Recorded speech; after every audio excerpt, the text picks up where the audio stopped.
Tudod, miért van az, hogy egy egyszerű beszélgetés is csodákra képes?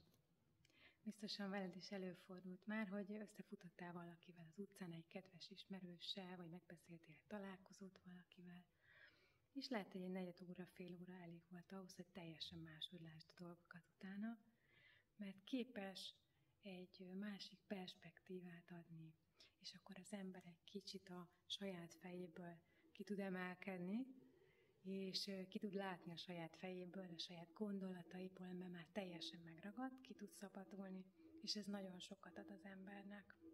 Lehet, hogy ez az ismerős nem is mondott semmit, nem tanácsolt semmit, nem adott megoldást semmire, hanem te magad szabadítottad fel a gondolataidat azáltal, hogy meséltél neki, egy kicsit kiadtad magadból az érzéseidet, a gondolataidat, megosztottad valakivel, aki igazán figyelmesen meghallgatott, ez is nagyon fontos. Tehát a megfelelő személlyel akár egy rövid beszélgetés is nagyon sokat tud adni.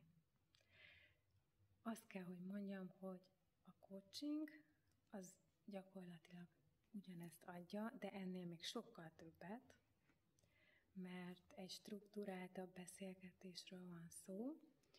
Mégis ahelyett, hogy megmondaná neked, hogy mi a megoldás egy élethelyzetre, vagy mindenféle energiabefektetés nélkül megmondaná a tutit, igazából arra fog rávezetni, hogy ezeket a megoldásokat, ezeket az erőforrásokat saját magadból hozd ki, mert az most is ott van, benned és az életedben, és ezekre segít rávilágítani, felfedezni, mert van, hogy az ember a saját fejében annyira benne van, hogy nem vesz észre egy csomó dolgot.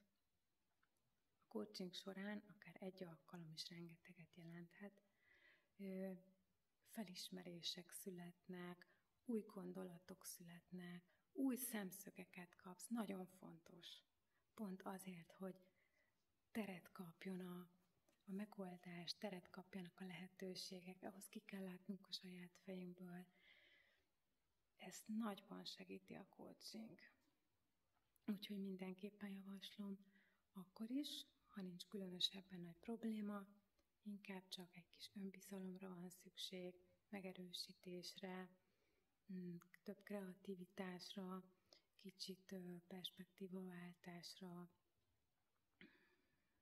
vagy egyszerűen hatékonyabb szeretnél lenni a saját életedben. Belakni az életedet úgy, ahogyan azt igazán szeretnéd, teljesen kihozni az adott helyzetből, illetve magadból lehetőségeket, mert azok most is ott vannak, de lehet, hogy a külső-belső zaj egy kicsit elhomályosítja. Úgyhogy mindenképpen javaslom, ha teheted, próbálj ki néhány alkalmat, nagyon sokat fogsz kapni tőle, meglepően sokat.